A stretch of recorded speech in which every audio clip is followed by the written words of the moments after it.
Hi, I'm Anqoinette Crosby, and welcome to County Report This Week. Coming up in the next half hour, the council has approved the FY20 operating budget. So what's in it? We'll have a full report.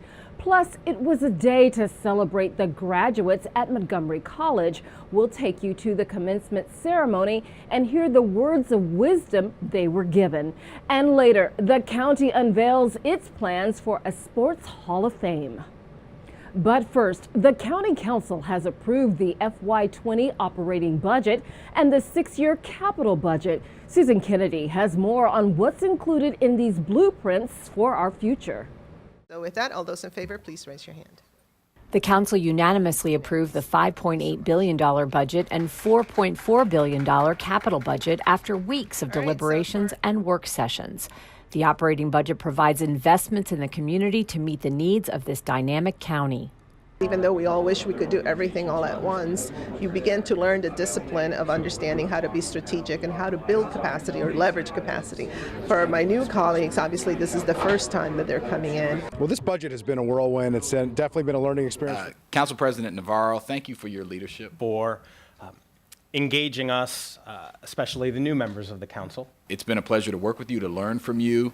And therefore, they might be a bit more eager to address many of these things at full scale. Before joining this body, I did not need reading glasses. I have been so impressed by the willingness of our new colleagues to understand the history, the background, to come up with also innovative ways. I want to expand Kids Ride Free because to build the capacity and to address some of these big picture items. We've tried to do it all, and of course we also did it without kicking the can down the road. We're working on our debt, which is a great concern. It's too high. We're working on economic development, which we need to get back on track. So we're trying to do it all, and I think, though this is far from a perfect budget, it's a budget that when you looked at it from the beginning to where it is right now, it's much better than, in my mind, than it was in the very beginning. The operating budget fully funds schools and supports Montgomery College. I'd like to say thank you for your continued support for Montgomery College. And Councilmember Craig Rice chairs the council's education committee. He and his colleagues on the education committee worked especially hard to come up with a budget that puts kids first. We were able to take this budget in cooperation with my colleagues from an education last budget and truly make it an education first budget. Seeing the college fully funded, seeing Montgomery County Public Schools fully funded, and knowing the great work that's going on there to address the equity, opportunity, and achievement gap that we see is one of our proudest things that we can take away from this budget, I think. The newly approved budget protects our safety net, adds funds for services for the developmentally disabled, and makes a $7 million investment in early child care and education. In the area of public safety, Montgomery County Police saw a 5.4% increase in their budget. He's a good kid. Yes. And added funding for 2 new school resource officers. Montgomery County Fire and Rescue Services will receive a 2.4% increase, which includes funding for 20 new firefighter positions. And as the council continues its work to develop a racial equity policy, then everybody benefits. Council President Navarro says this budget reflects the values of the community and is fair and equitable for all. And it's not about doing something unique. It really is about addressing the needs of our constituents. This is who we are. And so to have that in the back of our minds just means that we are a bit more aware and attentive to how our decisions help either exacerbate or benefit those gaps that exist out in our communities. The budget will go into effect on July 1st. In Rockville, I'm Susan Kennedy for County Report This Week. This week, we sat down with County Exec Mark Elrich on our monthly show, One-on-One. He spoke about his first council-approved operating budget. It was my first budget, but it's really, the budget that was prepared by departments under the previous county executive, and so I get to tweak it a little bit at the end, but I didn't build it from the ground up. So it's a little bit different than the other budgets will be. And I'm generally okay with the way it turned out.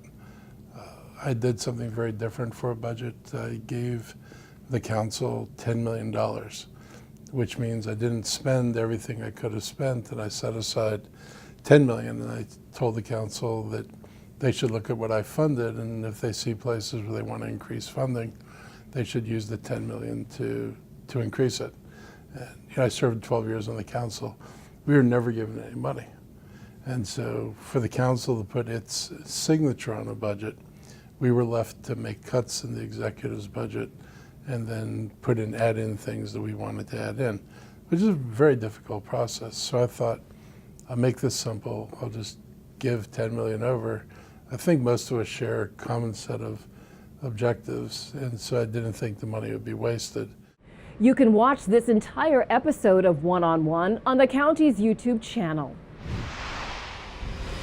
It's easy to take for granted the safety of our buildings and homes, but we shouldn't. So as a reminder, County Exec Mark Elridge and the council have proclaimed the month of May as Building Safety Month. They issued a joint proclamation and stressed the need for building codes and officials to keep our communities safe. Building codes are important because if things aren't built right, they may fall down or they may catch on fire. And I feel like I'm doing a cartoon for one of my favorite comedy shows.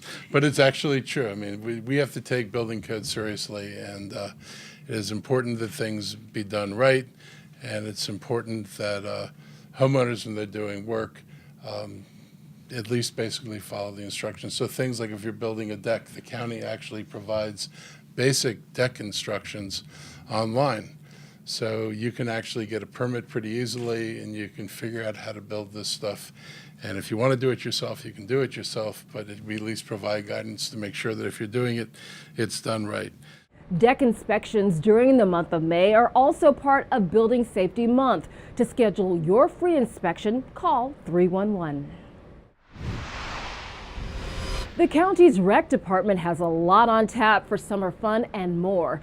During the county's Spanish language radio show, we heard from the director about pool openings, 4th of July events, after-school programs, summer jobs, and water safety. At the Water Safety Day, we'll have lots of great opportunities for people that have never had the opportunity to get in a kayak, swim with a police officer. Oh, cool. But we're going to do some introductory swim lessons as well, and go over the safety rules at the pool. That's going to be on June 1st. El 1 de junio. Right, and we're open at 5 o'clock. Okay. The Hector Ayala Safety Day at Wheaton Glenmont Pool. We're super excited about that, too. Our pools are only going to be open on weekends now until June 15th. The rec department is still looking for seasonal staff to fill summer jobs. Also, here's some good news. Starting on July 1st, all 24,000 MCPS employees will get free access to rec facilities and pools. It's part of a wellness initiative. For more info, visit mocorec.com. Making sure the business community feels welcome and supported. That's why County Executive Mark Elridge and Council VP Sydney Katz have launched a new campaign. It's called For Business Benchmarking to be the Best for Business. They want your input about this initiative. There will be one more listening session held on June 10th. For more information, visit montgomerycountymd.gov. Coming up on County Report this week, family and friends cheered on these graduates as they received their diplomas during MC's commencement ceremony. We'll hear from some of the grads. And it's been a year since the county's Vietnam Memorial Wall was dedicated. How the one-year anniversary was commemorated. Those stories and more when we come back. Did you know there are more than 10,000 county government phone numbers? But there's only one number you need to remember for non-emergency calls, 311. MC 311 is Montgomery County government's online telephone information system. Need information? Have a problem or complaint? Trying to locate a county government facility? Call 311. The call center is open Monday through Friday, 7 a.m. to 7 p.m. The website is available 24 hours a day, 7 days a week. In Montgomery County, we have a goal to reduce waste and recycle 70% of all waste by 2020. By recycling and reducing waste, we save natural resources and make our community even better. So recycle at home, work, school, everywhere, and keep recycling going. For more information, call the Montgomery County, Maryland Division of Solid Waste Services at 311 or visit montgomerycountymd.gov/recycling. Keep it going. Recycle more now. Welcome back to County Report This Week. I'm Anqoinette Crosby. Graduates, family members, and friends gathered at MC's Rockville campus for the 2019 commencement ceremony. MCTV's Joseph Thompson shows us all the pomp and circumstance. If you are a member of the graduating class of 2019, stand up and say, "I am MC." Montgomery College celebrated its 72nd commencement ceremony, honoring graduates from the college's 3 campuses and workforce development and continuing education programs. Businesswoman and philanthropist Sheila Johnson gave the keynote address, encouraging the graduates to follow her 3 keys to success. Being strong-willed, being tenacious, and always keeping your feet on the ground will allow you to compete with anyone, anywhere, anytime. Now go out there and change the world, be bold, be independent, be socially responsible, and be culturally influential. Show them exactly who you are and where you came from. Congratulations. From approximately 2,800 graduates, 4 outstanding students were recognized as Board of Trustees Scholars, 1 from each of MC's 3 campuses and 1 apprenticeship scholar. The college's Board of Trustees presented honorary degrees to community leaders and gave awards to exemplary college employees. More than 1,000 graduates, including 14 MCPS students simultaneously enrolled at MC, walked the commencement stage to receive recognition for their academic achievements. I am a graduate of Montgomery College. After the ceremony, many of the happy graduates expressed their joy in becoming Montgomery College alumni. It feels great to be graduating, being first generation college students. Feels great. It feels amazing. Words can't even describe how I feel. It feels fantastic. High school graduation's in a month, but this is really what it was all about. For me, it's been a long journey, and I believe that with an MC education behind me, I can do whatever I put my mind to in life. Reporting from Montgomery College's Rockville campus, I'm Joseph Thompson. You can watch graduation highlights on MC's YouTube channel and view the entire commencement ceremony on MCTV and MC's website. The county's Department of Correction and Rehabilitation hosted its annual awards ceremony. It was held at the Public Safety Headquarters. For 46 years, the event has been recognizing excellence among its staff. The county's correctional system is responsible for processing about 13,000 cases each year. The names of some 130 service members from the county who served and never came home from the Vietnam War were read during a recent ceremony. It was held in Rockville's Memorial Plaza. This was to mark the 1 year since the county's Vietnam Veterans Memorial Wall was dedicated. Tears were shed during the emotional tribute when talking about the sacrifices made and lives lost. A bell rung after each name was read. 4 Vietnam veterans were presented with Quilts of Valor from Sue Moats of Capital Care's Quilts of Valor. Volunteers who serve on various committees and board members, their hard work does not go unrecognized in Tacoma Park. The city's mayor, Kate Stewart, and the council made sure to give them a special recognition. Here's more.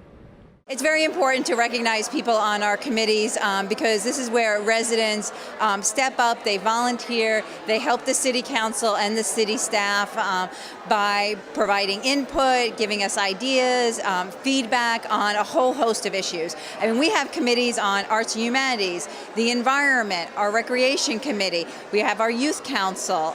So it really runs the gamut, and we're just so appreciative of all the people who volunteer their time. I believe that people become more informed, and literally we break down the information to them where they're able to understand it. They're able to digest how the planning goes, how the execution of a program actually goes.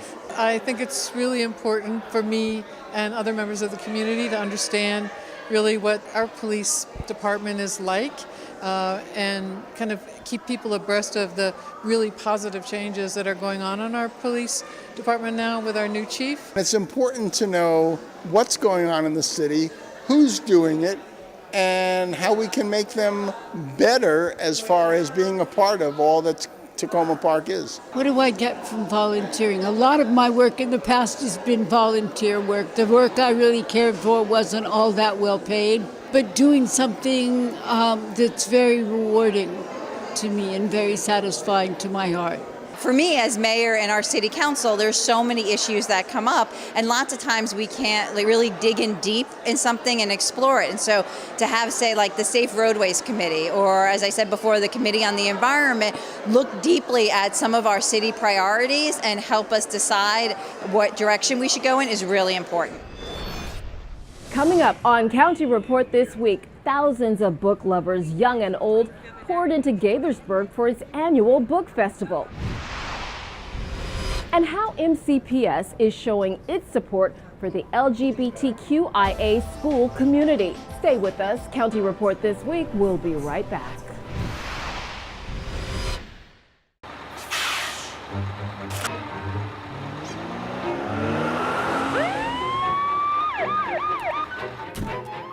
Hey, mister, down here.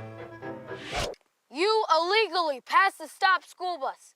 I'm placing you in timeout, and this timeout means big fines, plus you really could have hurt somebody. That's why school buses are being equipped with video cameras to help kids like me stay safe, so respect the bus. Make plans now to attend Montgomery County Senior Safety Forum on Thursday, June 13th from 10 a.m. until 1 p.m. It takes place at the Holiday Park Senior Center at 3950 Ferrara Drive in Silver Spring. And it's the perfect opportunity to learn from speakers and exhibitors about topics such as personal and financial safety and resources for seniors. You'll also enjoy raffle prizes, a free box lunch, and musical entertainment. It's a factual and fun opportunity that you won't want to miss.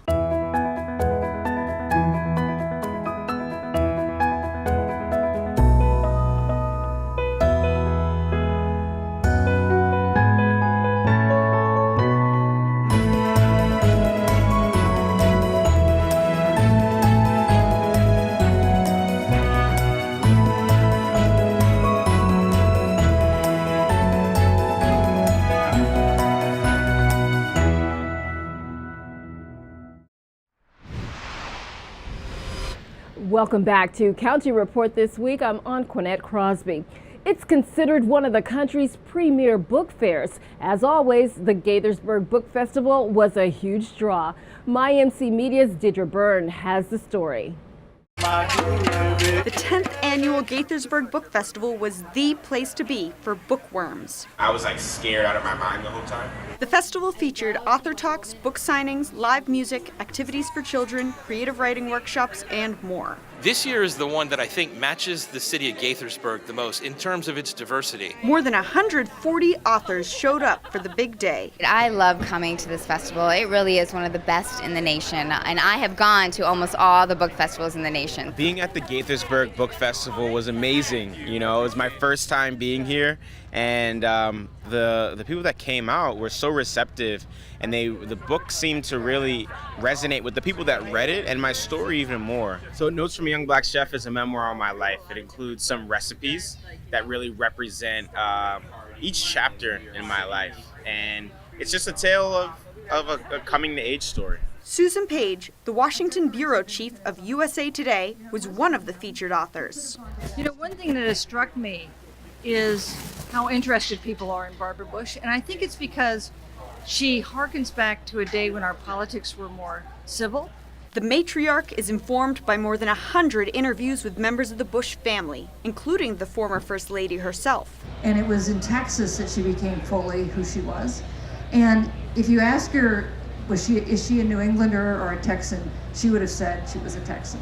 Ben Bradley Jr., a former editor of the Boston Globe, explored a traditionally blue Pennsylvania county that went red for Donald Trump in the 2016 election. He built up such a margin in this one county that it was 60% of his victory margin for the state of Pennsylvania. So without this one county, he wouldn't have won the state or perhaps the presidency.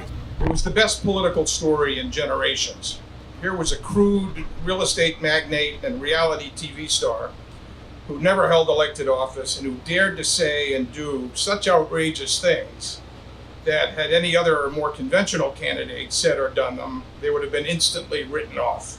Overall, it was a successful day with perfect weather. Reporting in Gaithersburg, I'm Deirdre Byrne for County Report This Week. Now you can spend more time browsing through books at some of the county's libraries. Weekend evening hours are being extended at 5 branches for the summer. Those branches are Connie Morella, Gaithersburg, Germantown, Rockville Memorial, and Silver Spring. Starting May 31st, these branches will be open from 10 a.m. to 9 p.m. on Fridays and Saturdays until August 24th. For more info, go to montgomerycountymd.gov/library. Montgomery County Public Schools is working with other groups to support a more diverse LGBTQIA school community. MCPS TV has more about a first-of-its-kind community forum. Every single school should be a place that every single student feels safe, feels respected, feels valued for being exactly who they are. At Thomas S. Wheaton High School in Rockville, over 200 students, parents, educators, and community members came together for the school system's first LGBTQIA forum. Established in partnership with the Montgomery County Council of PTAs and other community organizations, the event aimed to build support and advocate for a stronger and more diverse LGBTQIA school community. It's a community that has not been particularly well heard or represented in the work that we're doing as a school system and in a lot of our school communities. And so I hope we'll come forward with a series of action steps and that we hold each other accountable to actually do that work. I think that it's imperative that we have these discussions to really open up the conversation about issues relating to LGBTQ community, especially regarding the curriculum, sensitivity training, and being able to make sure that kids see themselves in their own education. Attendees also participated in breakout sessions to discuss important issues and help build a stronger network of support and community. For the youth to see themselves and the people around them and to feel accepted, because that's really important, because I know seeing all these other kids who are also in the community, it makes me feel like I'm not alone, because at times it can definitely feel like you're alone. When we all work together, when we hear each other, I do believe that change is going to happen, and this event is that first step. Gay people, lesbians, transgender individuals, bisexual people are people, and they should be treated equally and should be given equal respect and dignity they deserve. And that starts with providing them with a solid education to really allow them to amass the skills to build a successful future. And I think that it is wonderful we can actually speak about this with open clarity, because if we don't, we're just lost in the mud about this situation for another generation. Rockville residents will be part of history as they elect a new mayor and council by mail in November. But if you want to be even more involved, Rock 11's Kathy Dantzler explains how you can do your civic duty and run for office. Rockville will make history this November by being the first city in Maryland to vote by mail. Voters will be casting their ballots to elect a mayor and 4 council members. You can be a part of the change by not only voting, but you can also run for one of those 5 governing seats. To be eligible, you must be 18 years of age and be a registered voter that has lived within the Rockville city limits since November 5th of 2018. You must also be nominated using a petition with signatures of at least 100 registered voters who live within Rockville city limits. That petition must be filed to the Board of Supervisors of Elections by Thursday, September 5th.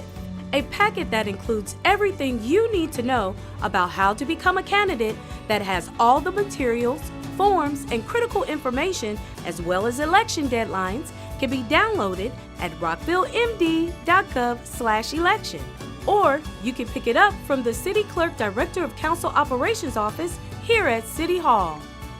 Candidates, treasurers, and other interested parties are encouraged to attend the new online campaign finance report training conducted by the Board of Supervisors of Elections in June and September at City Hall. Becoming a candidate can help you do your civic duty and make a change in Rockville. For all this information and more about this year's vote by mail election, head to rockvillemd.gov/election or call the City Clerk, Director of Council Operations Office at 240-314-8286. For County Report This Week, I'm Kathy Densler. Coming up on County Report This Week, some of our county's biggest names in sports will soon have a permanent place of honor. We have more about the new Hall of Fame. And Wheaton is serving up a food festival to showcase its multicultural cuisine. Stay with us, we'll be right back. Interested in career success? Get to Montgomery College and we'll get you going. You can earn an associate's degree in only 2 years. With 3 campuses, award-winning faculty, and multiple online learning opportunities, Montgomery College will empower you to set your course and succeed. Want to pursue a bachelor's degree? If you start at MC, you can save 1/3 on total tuition costs of a 4-year program. Apply today.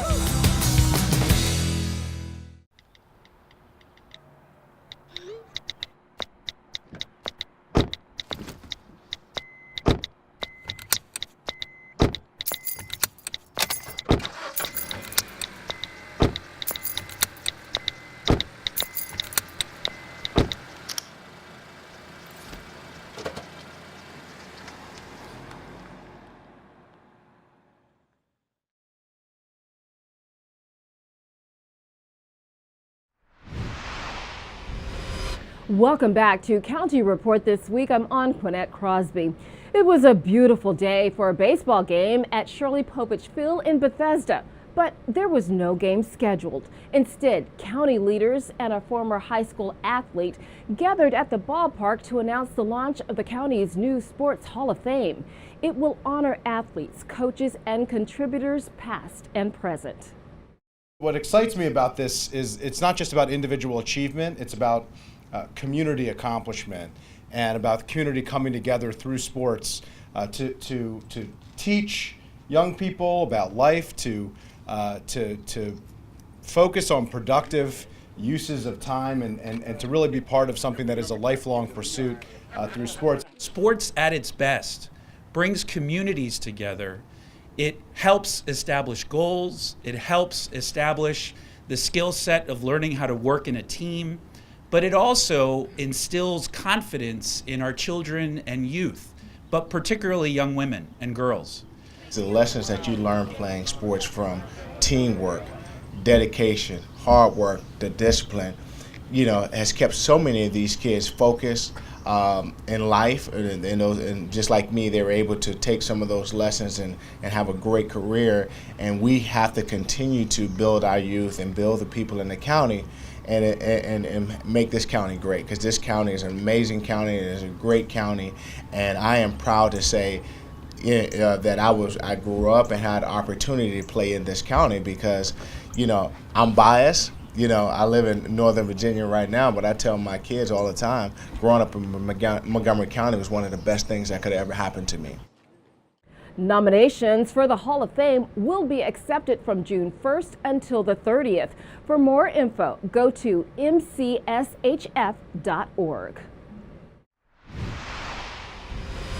The mouth-watering Taste of Wheaton takes place on June 2nd.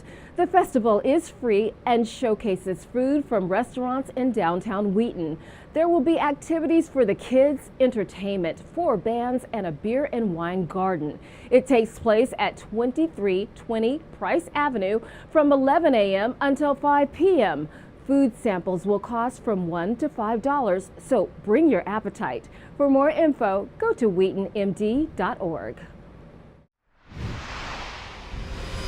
With that, we close this edition of County Report This Week. Remember to like us on Facebook and to join us again at this time every week for a look at what's going on inside Montgomery County. I'm Anqoinette Crosby. Thank you for watching.